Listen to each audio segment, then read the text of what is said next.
Good morning, everyone. Thanks for joining us for this Facebook Live. Of course, we're live on Facebook every weekday morning, right around this time. On WDAY TV News' page, not Scott's. Yeah, we just had a mishap.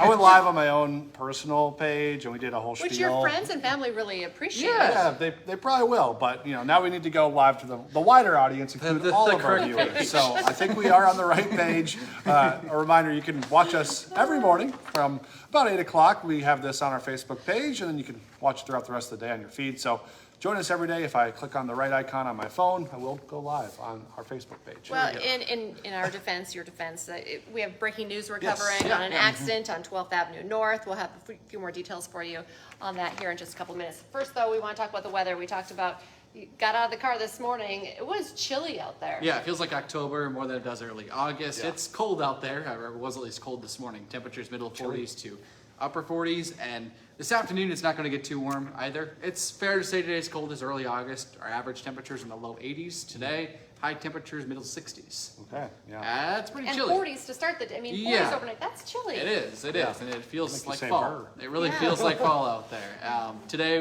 with those 60s for a high temperature, we're going to have a wind out of the northwest gusting to 35. Lower clouds. I know it's not cloudy out there yet for everybody, but it will be cloudy by the time we get to the afternoon. And a few rain showers underneath those clouds. So you combine kind of cloudy skies, the wind, and the temperature. All of a sudden you're thinking, brr. Yeah. And that's fair to say. Tomorrow, not quite as windy as today, but still a breeze and similar temperatures. And then the 70s are back by the weekend. Lower 80s are possible late next week. So about this time next week, we'll be back to more August-like temperatures, but definitely a cool start to the month. Okay. Yeah. All right. Summer not done quite yet, but just gonna have a little break. Here. Yeah, a little break right now. All right. All right, we do have that breaking news to get to this morning. We're tracking a motorcycle crash that happened on 12th Avenue North, right at the interchange to go onto I-29. Traffic is really backed up there right now because of that accident. We still don't really know any details about, exactly who was involved or extent of injuries or anything like that, but we do know it happened this morning, not too long ago. Traffic is backed up on 12th Avenue North. We have a team out there right now getting video, pictures, and all those details. So, of course, we'll pass that along to you as soon as we find out more information. Yeah, live update around 8:27, but then, of course, we'll have the latest for you on our 11 o'clock newscast this morning.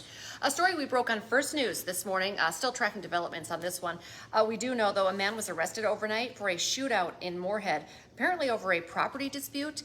Morris Dempsey is in the Clay County Jail this morning, facing a long list of charges in this incident. We do know the shooting happened just after 7 last night at a house a couple blocks south of the MSUM campus. It was a story they broke as well on our news at 10 last night, but of course the arrest came after that. That was the new information that we had. Moorhead police are telling us that some people were fighting. As some of them tried to leave in a vehicle, a shootout started. Police found that vehicle. They tell us 2 men were detained. One man who stayed at the home was also detained. Luckily, no one was hurt, but we do know that property was damaged in the shootout.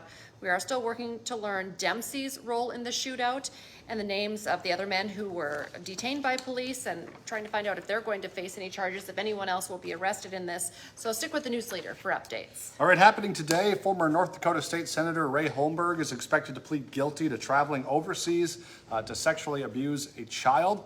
Holmberg has a change of plea hearing set for this morning in federal court here in Fargo. A child sex abuse materials charge will be dropped as part of that agreement. This morning, we're also working to learn when a second suspect connected to a different shooting, a shooting that happened south of Fargo, will be in court. 26-year-old Kyle McLeod was arrested at a home in West Fargo. Right now, McLeod is in the Cass County Jail facing charges for theft and terrorizing. Police say he's actually the accomplice to 34-year-old Starmaine Hopper, who was arrested last week for attempted murder. Hopper's accused of shooting another man and leaving him to die in a ditch after a failed drug deal, a story that we've been tracking and broke as well for you on First News. That's right. All right, today on Hot Mic with Don Mizzo, there's a new varsity football team in North Dakota. You'll meet the Minot North Sentinels after their first day of practice this morning.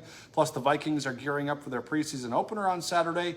How much will rookie quarterback J.J. McCarthy play? That's from 9 to 11 on WDAY Extra and Inform.com. Remember, our next newscast is coming up at 11 this morning. We'll have the very latest on all of these developing stories, our breaking news as well, and tracking those lingering showers. So join us at 11. And we have you covered this afternoon, 4, 5, 6, 9, and 10. And First News returns tomorrow morning from 5 to 7, so be sure to join us then. Have a great day, everyone.